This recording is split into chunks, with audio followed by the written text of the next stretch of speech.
Welcome back, everybody, to Brown Bag Bets, powered by BetSperts. We are your daily dose of quick hit handicapping and sports betting picks. I'm Alex Christensen, and joining me as always on Tuesdays, Mr. Matthew Rooney is here while Andy is over playing with somebody else, talking about golf. Let's start as we generally do with the football game that was last night. I'm going to be honest, I didn't watch much of any of the game. 27-13 seems like kind of a football score. What happened? Yeah, I was kind of with you. I was flipping between that and my Bulls Raptors game. The Ravens were, I mean, it started out kind of slow, but the Ravens were kind of never really in doubt of controlling that. For me, as a Bears fan, I was watching Roquan to see his new fit in that defense. It looked pretty good. And I've kind of just started watching the Ravens offense to see what more the Bears can steal from it and implement their offense on Sundays with Justin Fields.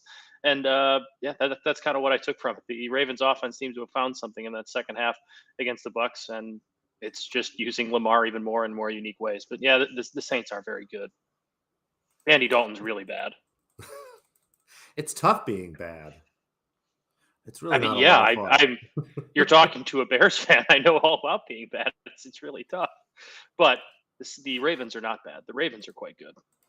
They seem to be up and down. It's more fun. I like football when the Ravens are good. The way they play defense, Lamar Jackson's really good. So kudos to them. They get the win, sort of righting the ship. They're 6-3 now, 4-1 on the road. Apparently, that's pretty good. Yeah, that But it's cliche, but like they're a team that come playoff time, absolutely nobody's going to want to see. They're capable of beating anybody. It's the NFL, but in a year where Buffalo hasn't really looked good in some spots, and Josh Allen's elbow might be hurt. The AFC's kind of wide open. That's a sneaky, really, really good team that might be a very tough outcome playoff time. yeah, I remember before the show last week, you, me, and Dan were kind of talking about who's the best team in football, and Dan posited the Eagles and kind of pushed back a little bit on them. Would you take the Bills or the Chiefs or whatever? But you start to look at this AFC. You've got the Chiefs, you've got the Bills, who are really good, but just haven't looked as good as maybe we had hoped. Now the Ravens look kind of, spunky again. The Cincinnati Bengals are scoring points. So it's going to be really interesting in the AFC. We'll see how it all shakes out. The Bengals are just the weirdest team. They're either up 35-0 at halftime, or Joe Burrow hasn't completed a pass in the first half, and they're losing by 20 to the Browns at halftime. It's a very, very weird team. But again, that's another team that on a given Sunday could just put up a million points on you. I could dig that. And speaking of things that are surprising, Matt, my Flyers, even if you count the overtime losses, still have a winning record. They're playing very good hockey, and By the way, why is that that's just 6-5? because the 2 is an overtime loss. You get a point for an overtime loss. Okay. So if you lose in overtime, it's not as bad as a regulation loss. Obviously, you want to win those games, but those singular points obviously add up towards playoff points at the end of the year, and getting a game to overtime is considered a win. But it was funny, like the last few years when the Hawks have been really bad, you'd hear their announcers try and pump them up by saying they're a 500 team when they're like 20, 20, and 10. It's like, well, no, they've won 20 times and they've lost 30. They just managed to get a point in a few of those losses, but they're not a 500 hockey team. They're not good. It's a very skewed record the way people call teams 500. But the Flyers are still one of the fun surprises in the NHL so far this season. They're playing some really good hockey. They wouldn't get another second place finish in a championship. Who knows? I wouldn't quite go that far this year, but No, I do have no. them on the card tonight. I think they actually have a pretty good chance at winning this game against a St. Louis team coming off a back-to-back that's struggling to score. But I'm going to stick with the under 6 in this one. It's a lower total than usually. Usually that total's around 6.5. You're getting the juice to go the under here. The Blues, I should say, both teams have struggled scoring this year. Both teams averaging like under 2.7 goals a game this year, which is a low total. The Blues have allowed over like around 3.5. But they play, a kind of rough and tumble defensive style. The Flyers have been very good or defensively as well. They've kept the puck out of their own net. They're allowing around like 2.7 goals a game as well. With the Blues having played last night and being a slow the game down type pace team, I really do see them trying to slow this game down, trying to keep it slower early on. The Flyers will probably play a little bit more to that. I think the Blues will dictate the pace more. And the Flyers aren't a team that's scoring a ton of goals right now. They're winning games, and that's fine. There's nothing wrong with not scoring a ton of goals right now. But I think this one stays under the 6, strictly because with the Blues coming in last night, 2 styles these teams play, I like them to do that. And the Buffalo Sabres, who have been one of my favorite teams to bet so far this year, they've been a lot of fun. They just score a ton of goals. It's like they're the team. I can't really think of one in football right now. Maybe like the Washington Huskies of football, who score a ton of points but are going to let up a ton of points as well. I got them -1.5 over the Arizona Coyotes. Buffalo scoring over 4 goals a game. The Coyotes are allowing over 4 goals a game. This seems like one that the Sabres could get to, 5 or 6 on their own. The Coyotes, I believe, played last night as well. Or no, I'm sorry, they did not play last night. Both of these teams coming off some rest. It was the Blues that played last night. But the Sabres can score a ton. That's why you see the -130 next to their team total over 3.5. I'm going to take them -1.5. I don't think the Coyotes will score a ton of goals. They don't. They're averaging around 2.5 goals this year. So give me Buffalo -1.5 at home against a not very good Arizona team and that team total over. I dig it. I like all that. I know I loved your hunt for plus money. Those -1.5 are That's what fun. I We'll do. see what the That's what I do. Sabres I'm do. always plus money. It's never a bad idea. We've got a play. Talked about this yesterday in tennis. Another plus money parlay. Again, we are down to finally. I know I say tennis is forever, but this might be the last week. I looked at the schedule. Next week is pretty rough. Things No, get going back in no, December. death, taxes, It's and tough. tennis daily. We It's can't. We tough. We're can't gonna lose try. tennis. I might have to try to handicap men's tennis. It's going to be really rough. We'll see. Or I guess I'll have to learn about some of these women playing. There's tournaments, Matt, where we're going to have 15, 16, 17-year-olds playing each other. It's just wild. If I'm handicapping MACtion, you can find new ways to handicap tennis. Yeah, but there's how many college football teams are there? 130 something. Dan tennis rankings go up to 600. Okay, so it's fair. That's fair. 131. It's going to be tough. We'll try our best, but let's get into a tennis play again. Talked about this yesterday. Just wasn't sure what the start times would be. One of these actually got pushed to tomorrow, but up this afternoon, Sarah Irani. Love betting her on clay. Her game does really well on the surface. Goes up against a younger player, Belzlik, which in general she does well against younger players, especially ones with higher rank than her. Again, Irani, I believe, is in her 40s at this point, still playing competitive tennis. I'm sorry, she's 35. Just it seems like that in tennis, that's like being close 60. enough. It's just wild. It's just she still loves the game, still loves to be out there, and gets a chance to travel to some of these countries and do it kind of on tennis's dime, if you will.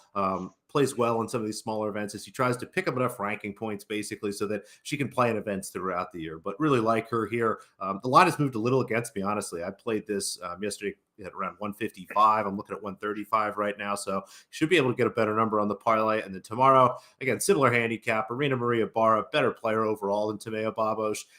Not going against a younger player necessarily. Babos, another tour veteran, just like Barra, but should be a huge surface advantage for the Spaniard, and have her as a much bigger favorite. Again, than I'm seeing right now. I'm seeing -165, have this north of -200. So put the two together, you'll actually do a little better than +150 today. You'll have one this afternoon and then one tomorrow at some point. I'm in on that. I like it. I love these heavy favorite parlays, even though it's not what you're supposed to be doing. Are you still Every doing time the you NBA give ones, it by the way?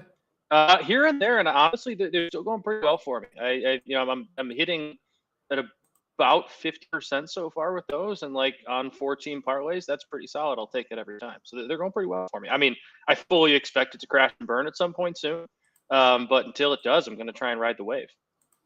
Got to ride the wave or get out of the water. I stay in the water. I'm a body surfer kind of guy. I always enjoyed that. You don't need a boogie board. Yeah, surfing's too much work. Give me a surfboard. I'll either get way up high or I'll just crash really hard. There's no in between for me. That'd be interesting to see you on a surfboard. How did you learn how to do that? There's no surfing on the lake. I don't think I would know how to do it very well. Okay. I have a cousin that lives out in LA who's tried to do it a couple times. It looks fun. It just doesn't seem like it'd be, something I'd be very good at. Not interested in that much athletic work, but I digress because there is something I'm interested in. MACtion, baby. What a brilliant idea. I love that this conference has gone out and decided we're just going to own the middle of the week because there's nothing there. Gee, if only there was an afternoon sports void to fill. Anyway, I digress again. What do we got for MACtion tonight? I feel bad. I have one favorite, but I felt okay taking this favorite because it's so barely close. The favorite. It's barely a favorite, and I like this Ohio team a lot. I like their quarterback and Curtis Rourke. I was joking with Dan earlier. Curtis Rourke's brother, I believe his name is Tanner, was the quarterback at Ohio before him. And so I've been watching these two guys on MACtion for what seems like 15 years at this point. Rourke, the quarterback for Ohio. They played really well last week. It's a game against Miami, Ohio. I like Ohio offense. I like their quarterback play a lot better than Miami, Ohio, so I'm going to ride with them. Obviously, I'm going to take the overs. MACtion overs, you could never get me to take an under. I'm a little bit worried about the Akron +7 against Eastern Michigan. Akron's just a very, very bad football team, and Eastern Michigan's okay, but both defenses are really bad. Both offenses are, I'll call them okay to be complimentary. Hoping the defenses being bad are kind of what's wonkier here on it. Oh, I just confused. That's right, Dan. Dan, help me out. I confused Curtis Rourke's brother Nathan with Tanner Rourke, who was a baseball pitcher. That's my A bad. lot of Rourke's. There's a Mickey lot of Rourke. Rourke's. It's Mickey Rourke. I don't think he was playing quarterback for Ohio No? anytime recently. No, I don't think so. Maybe, who knows? But Akron and Eastern Michigan, both very bad defensively. So I'm kind of hoping the bad defenses win out. And Ball State getting 11.5 against Toledo. 11.5 is just too many points for me on a MACtion Tuesday because weird things happen. So I'm going to take the 11.5 and I'm going to take the over. Ball State covered last week against Kent State, won that game outright as a 6.5 point underdog, I believe.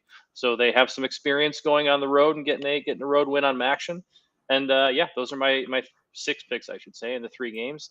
A little bit worried that I strayed from the system, but I feel okay with this one. With that one on this one, with such a small spread. I could dig it. And you know what? I'm going to throw in my own plays here. Give me some Akron money line +230. And give me that's some a bold Ball move. The State. 1-8 Akron Zips. Give me some Ball State money line +325. If we're Let's playing the parlay underdogs, those. let's play the parlay 'em. underdogs. Done. Let's parlay them. Done. Plus $1 billion. If Lock they it in. win, clip this. If they Hold on win a that second. parlay Let's wins, see. clip this.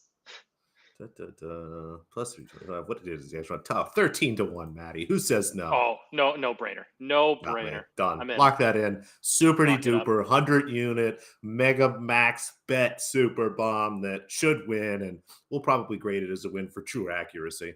We're gonna get this on the TikTok too. It's gonna be great. It's gonna blow up. And there you go, folks. There is our segment today of just absolute sports betting picks garbage. If you're ever listening to anything that sounds like that, turn it off. Of course, except not this. We are joking, but except if that wins, then give us all the credit. That's true. And we want all the credit, none of the negativity. So that's exactly how it goes. No NBA today. Everybody played yesterday. They all get the day off today. Again, folks, just a reminder, I don't really care who you vote for. Go out and vote. The mayor from Jaws is still the mayor in Jaws 2. Think about your local elections. Pull up the Google there and go through the names. You have a chance to actually do something there. But get out and vote today. NBA players are hypothetically doing it. So I thought it would be good, Matt, to go through and take a look at some of the awards here. What do you think? I like it. I'm in on these. I love futures. It's very early in the season, but some of these markets have moved pretty drastically. Start with a couple where we have a few people in the portfolio here. NBA Most Improved Player, Tyrese Maxey. We got him in the 30s, the high 20s over the summer, which is great. He's moving up to the favorite. Makes perfect sense. James Harden's going to be out for a little while. Joel Embiid has been less than spectacular, and he's doing exactly what you want. When you look at a Most Improved Player, looking for someone generally relatively young, has a good chance to make their first All-Star team, and is really piling on the counting stats, if you will. So points per game, rebounds, and assists, all taking big jumps from the previous year. Maxey has added, I believe, 4 or 5 points on his scoring average, is up in rebounds, up in assists. So makes sense to me. He's the favorite. SGA is close. All due respect to Lauri Markkanen, he's not going to win. Save your money. Don't bet that at +650. Halliburton, for some reason, it's tough on that Pacers team, but the name here in the middle, Desmond Bane, looks really good to me here at 12-1. The Memphis Grizzlies, having not the best beginning to the season, but waiting to get some players back from injury, trying to figure out how to make of this second unit. And Bane, again, is checking all the boxes for us here. Points per game is up. Rebounds are up. Assists per game are up, and he's really helping keep this team afloat while they go through a little bit of adversity here. It's getting noticed. He's starting to get the press here. At 12-1, I think he should be much closer. I would have him basically at that market number around 6.5-1. So 12-1 available a couple places. Our buddy at DraftKings has this. I believe our friends at FanDuel have it as well. Really like these to go with some of our other numbers. And honestly, we got to keep our fingers crossed that SGA cools down at some point, Maddie. I'm just happy you told me Lauri Markkanen's not going to win. I didn't. I don't love the guy. I'm glad he's not going to win. I'm glad that was just a don't bet that one. He has no chance kind of thing. What else do we got here? I guess he technically has a chance, but no, he's not going to win. No, he's not going to win. He's going to get hurt and he's going to go through his spells. He'll probably get traded. He's scoring. That's actually probably right. Danny Ainge loves trading everybody, so he'll probably get traded for someone's first round pick somehow and flounder wherever he goes. The other awards are really tough. Your If favorites you for can tell how I MVP. felt about Lowry Markkinen as a Bulls fan, by the way, if he doesn't show. That's a jilted Bulls fan for you people. Just a little They bit. remember. They remember. The other award markets, MVP is tough. Giannis and Luka are your favorites. Hopefully, I had some Giannis in your portfolio already, but can't tell you to bet him at the number he's at. Rookie of the year, Paulo Banchero is out to -600 for Rookie of the year. I might have some Benedict Mathurin bets, but that's going to require a little more homework. Six man of the year is a joke. Russell Westbrook is +150. He's not going to win, but I'm also not interested in betting Jordan Poole at +300. And the rest of the board is the best. But another award, Defensive Player of the Year, a number I really, really like here on the sheet. Giannis is the favorite. He's won Defensive Player of the Year already. There's nothing keeping him from winning Defensive Player of the Year and winning, MVP. So there's a good chance, makes sense to me that he's the favorite. Gobert gets a lot of love every year, but the Minnesota defense is not going to be a top 5 ranked defense, which is what you need to win Defensive Player of the Year. Same with Miami, so I'm happy to throw those guys out. Mobley at +800 looks pretty good to me. They have a really good defense. Anthony Davis at 15-1 is really stupid. Anunoby at 18-1 is. I'm kind of curious as to how he got up so high. I don't really think of him that way. Jared Allen makes sense, but the final name on the list there at the bottom, Mikal Bridges, the second place vote getter in Defensive Player of the Year last year, was very close to Marcus Smart, I believe within 50 points, which again in voting is a lot closer than you think it is. The Phoenix Suns have a top 3 defense. They should be great all year. He is one of the best, if not the best, perimeter defender in the league at this point, especially as someone that goes up against the opposing team's best player night in and night out. I don't know why he's not single digits here at this point. I would have him basically the same price as Mobley there, around 8-1. Again, you're looking for the best defensive player on the bet on one of the best defensive teams. So you can cross off everybody that's not going to finish the season with the top 5 defense. That kind of leaves us Giannis, Mobley, maybe Anunoby here, Jared Allen, and Mikal Bridges. And 22-1. That number looks great to me. So happy to add that. That was at DraftKings as well. Anything 20 or higher, maybe a 19 if you have that's fine too. So let's get on the board for Defensive Player of the Year. I think this is our first bet here. Love the value that you're going to give me. You give me two picks, with a ton of value for that. I think I got to go get on them. Big plus money numbers. That's my favorite. That's what we love. That's what I like about these award bets. They move around quite a bit. Again, we got a lot of equity in most improved player if you look at some of the numbers we had going into the year. So hopefully that all works out. We got a couple last year. We'll see how we do, but kind of a relatively quiet sports day. We got some MACtion. We got some hockey. Baseball's over. Basketball's taking the day off. I guess there's a lot of that college basketball, isn't there? Yeah, it's just it's too early for me to get too involved in it. It really just I'll watch games here and there, but so many of these games just don't mean a ton early because I don't know. It's fun to learn about teams and watch them, but so many teams play so much better basketball at the end of the year and they change throughout the year. I feel like more than any other sport, college basketball tends to be very volatile. Dan says there's not even college basketball today because literally every team played yesterday. So there's not even college basketball today. Bovada seems to disagree here. I'm looking at Rider Providence. Purdue's playing today, apparently. Montana. Who knows? I mean, Coppin State. You can't miss Coppin State at Georgetown, man. 11-1 dog. Oh, I think you got to take Coppin State. Maybe I'll add that to the underdog MACtion parlay we got going. I like that. We'll toss Coppin State in there at 11-1. See, a lot of serious bets here today. Covered as much as we could, folks. Thanks for watching. Thumbs up, likes, all that good stuff. Andy will be back tomorrow, and we'll see you then.